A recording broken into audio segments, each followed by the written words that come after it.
Thank you both for your service. Thank you. Senator Sinema. Thank you, Chair Murray and Vice Chair Collins, for holding this hearing, and thank you to our witnesses for being here today.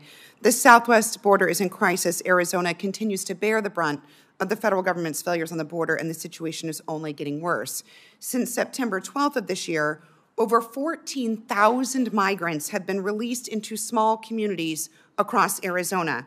These small communities do not have the resources or transportation options to handle migrant releases. In Bisbee, a town of about 5,000 people without bus service to either Tucson or Phoenix, local leaders turned the council chambers into an emergency shelter so that migrants would no longer be dumped in a grocery store parking lot.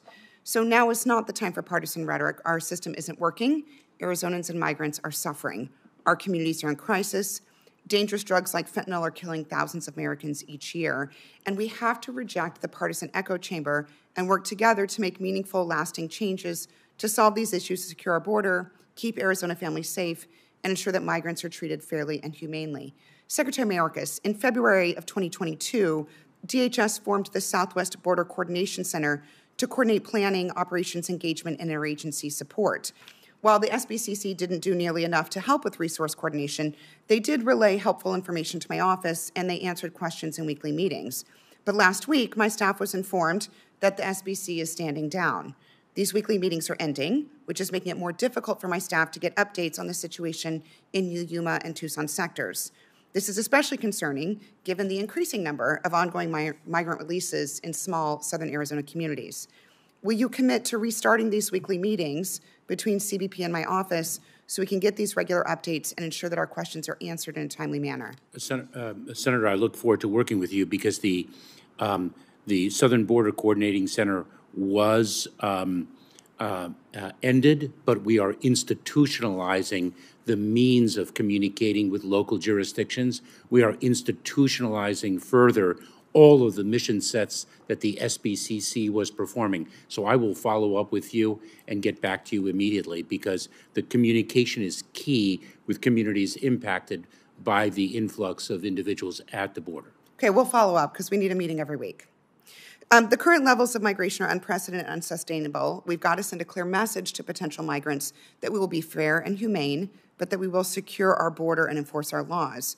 Many countries are refusing to take back their nationals even after they've gotten a final removal order from the U.S. These recalcitrant countries undermine our ability to enforce our immigration laws. So what is DHS doing to get these countries to accept their nationals back?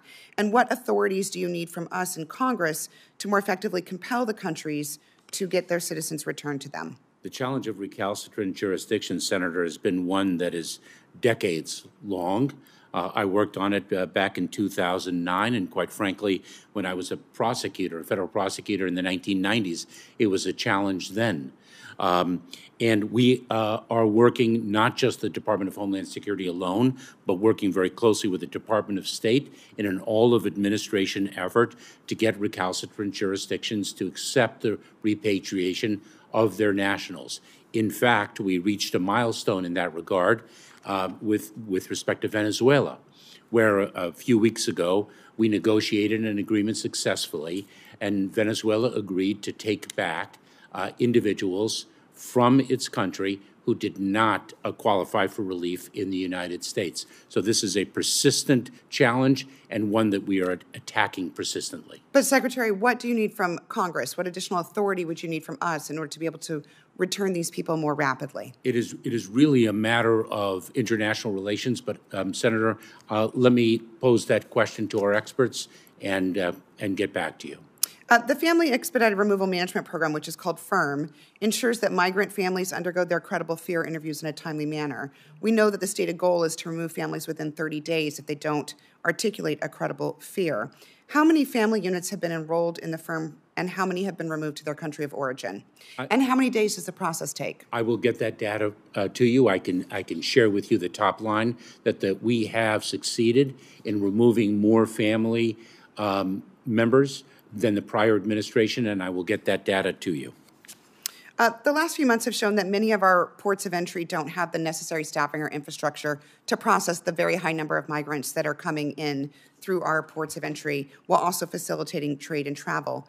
What additional resources is DHS putting in place at ports of entry to ensure that trade and travel continues while migrants are being processed?